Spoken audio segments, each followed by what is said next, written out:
Thanks so much for joining me for this Get Ready With Me featuring my January favorites. Today I am featuring all of these items, well not all, but most of the items I talked about in my favorites.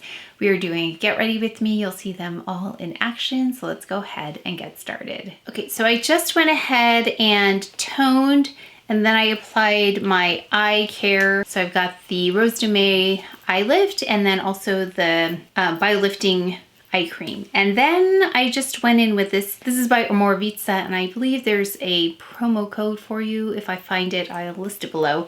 But this is the even tone. Always looking for something that's going to brighten the skin, even the skin tone. And this is what I've been using this month. It's very nice. It has not interfered with any of my makeup. So this comes in a dropper and it looks like this. So this is what I have on my face. I use this particular complexion product, which is where I put it, somewhere here. It's this one. I think this is the only one I haven't demoed on screen, on camera, that I have as a favorite this month. The other two that I'm looking at, I know I've demoed them. So this one, the Rose Gold Face Tint, which I swatched in my favorites if you want to see that. That's really lovely for evening, so I like to go in light with this. And then this is also very nice. I have tried this over this SPF, but I really just want to show you this by Iris and Romeo by itself. But this also was lovely. So if you saw the wear test, that's probably the best representation of this. This is in T8. It's a little bit light going on, but it adapted to my skin. So I don't know if I would go any deeper than this. But this by Lisa Eldridge is also very nice. But we're going to go in with this because I had so many questions about my makeup that day. People liked the fresh look and this is what I use. So it's called Weekend Skin. It's got SPF 50 and vitamin C. There are 3 shades. In the favorites, I show you a swatch of this, which is universal, versus this one. I tried this one today. This one in Warm Glow. They recently sent this version to me. And then there's one with even more of a beautiful rich tone to it. I think it's bronze maybe. Make sure to see the swatch on that one. It's a nice golden tone on this, but it's almost too much color for me. So I prefer this universal and you'll see why I skipped moisturizer. So it looks a little bit like it's a wrong shade going on, but will adapt really nicely. This reminds me a bit of the Hermes Plein Air, their complexion product. It smells very similar to, it has kind of an olive tone on me. You can see I'm more red than this, but it also cuts the redness and then it just adjusts really nicely. So I'm pretty generous with this going on. I'll do half so you can see. I think it's always helpful to see half. So it's got a lot of moisture to it, but it also looks beautiful on the skin once it's kind of settled down a little bit. If you're dry, you might really like this. If you're oily, maybe do what I did where I skipped moisturizer because it's just too much. This one doesn't have glowy particles, but it's almost like a very soft filter. But you can see there the forehead, yeah, it's very light compared to my forehead, but it does blend in. Okay, so let me just back up. So we have half and half, and I'm going to lean in a little bit so you can see it, but it just has a lovely, like a blurred effect to it, like it has a filter on the face. It's glowy, it's definitely got moisture, but like I said, over like maybe an hour, hour and a half, it starts to settle down a little bit. It's not as shiny looking, but it's just really natural. So I'll scoot up here. So then you can see the difference with and then without. I love how this name Weekend Skin is very accurate. I feel like it's very effortless, kind of healthy skin, which I feel like more people would wear on the weekend. And then I've just been really enjoying it for daily, in the sun kinds of things. I don't wear this in the evening, but on the daily, it's lovely. Okay, so this is what the Weekend Skin looks like all on its own. So have I gone out like this? Yes, I have. I've gone out just like this. I put brows on and some mascara and just a little bit of the trench under this area just to kind of cover it up. So should we do that? Let's do that just so you can see kind of how layered you can get with this. So I'm going to go in with trench just to cancel the redness right under the eye. We'll do half. That way you can see the difference. Also, the Clé de Peau is definitely the best for dark spots. Still is. And then just some strategic concealing. right there, and then of course here. I'm going to use this. I really enjoyed this brush this month. This is the BK Beauty 114.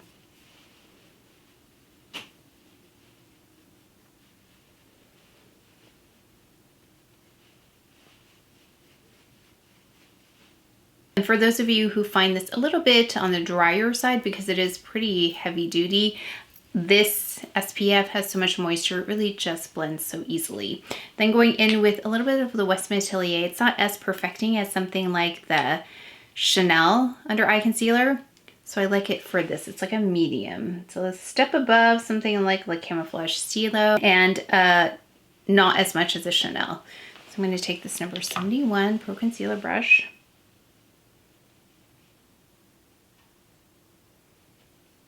We'll just do the brows really fast, but you can see it definitely changes the doneness of it. I may have added a little bit more than I normally would. Sometimes I'll use the Camouflage Stylo if I want something really lightweight. This is Victoria Beckham and Taupe.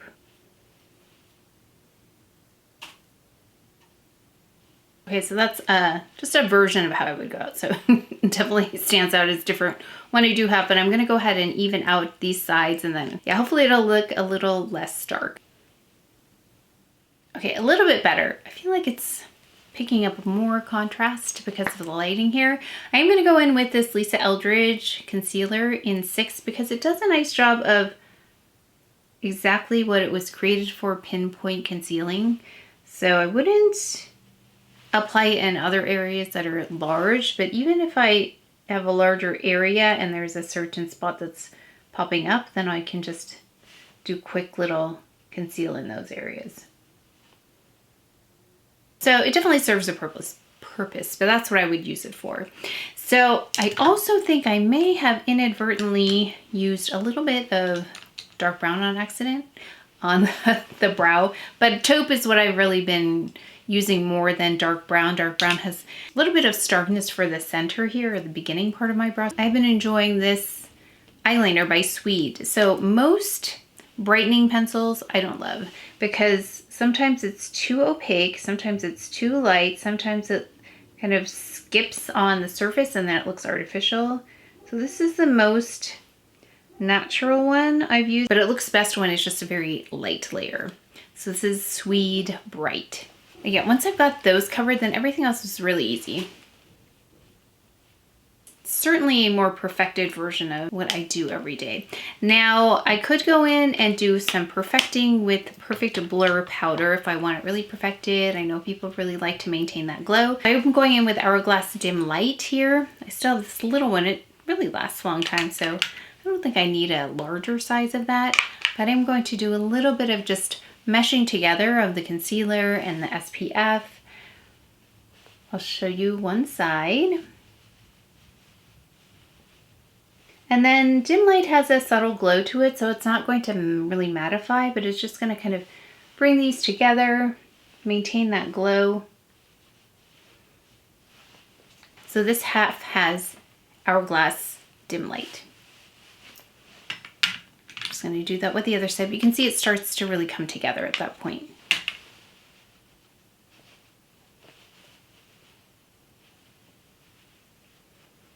Hopefully it looks like I'm not wearing a lot of makeup. Hopefully it doesn't look like I've got a white cast from the SPF, because I really don't sense that with this SPF, which is really lovely. So for eyes, let's go in with this Butterfly palette, which I think is so beautiful. I still love this Chanel palette, which we're going to use also, but I like the different levels of glow and the different subtle changes in a hue from palette to palette, and also within especially that Chanel palette. So I'm taking this coppery shade. This is the Nymph Eye Trio.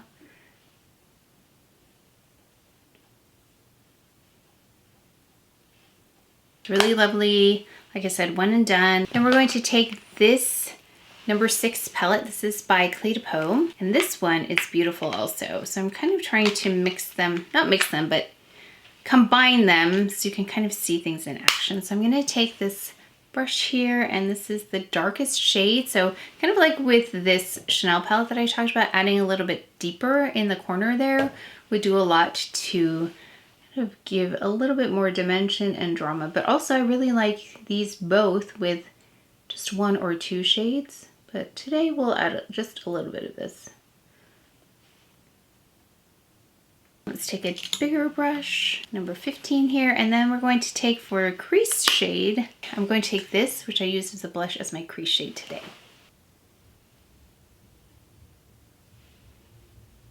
I'm going to take it also as shade right here, take it down a little bit further, just to blend that. And let's take this lightest shade here and we're going to put it on the center of the lid. And then this has been really stunning. I feel like most of the things I tried so far, I mean, I didn't really try out as much as I normally do in a month, but all of the things that I tried out in January were just really beautiful. So this one is the Newer Eyeliner in Jeans by Victoria Beckham.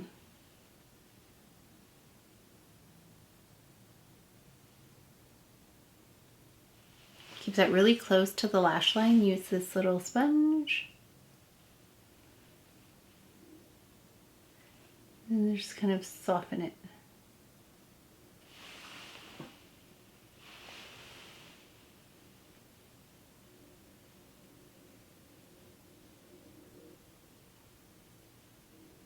Then I'm just gonna add some mascara.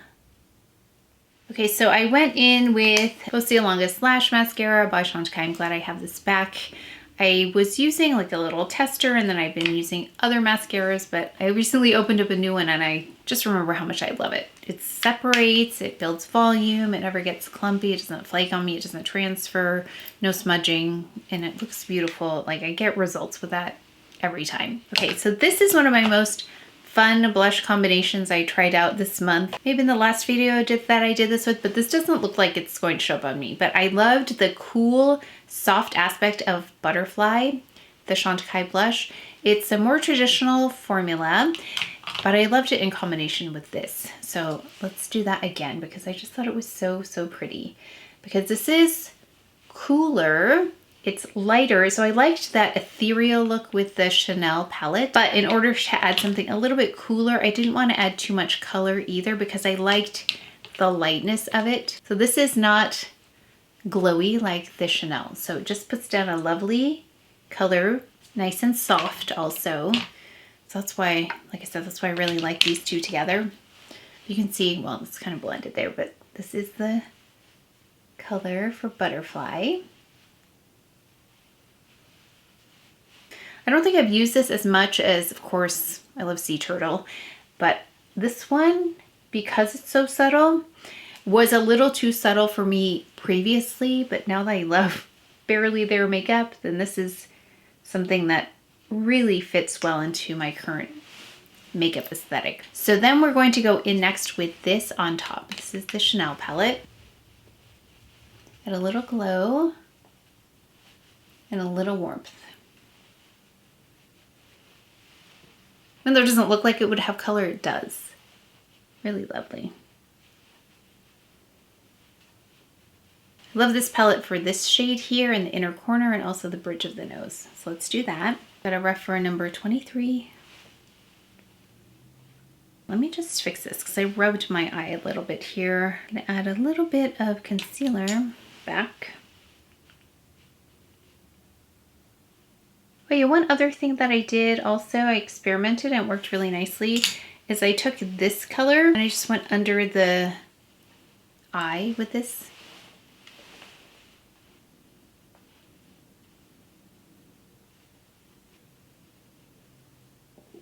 Yeah, doing that also helps with those diagonal lines that I can get with, not that I can get, but I have diagonal lines and sometimes makeup can settle in there, especially things like concealer, or if it's too moisturized, even the trench. So that kind of sets it a little bit. And it brightens. Now let's go down the bridge of the nose. I'm going to use this one right here.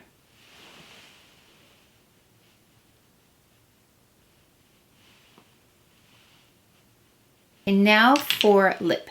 There's so many lip shades that I loved. Let's see, we could try a couple. Maybe we'll do a combo. Let's see.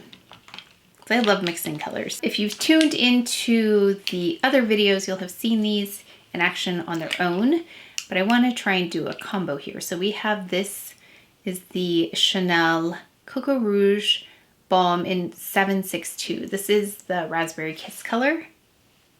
So I'm gonna go lightly because it's a little intense.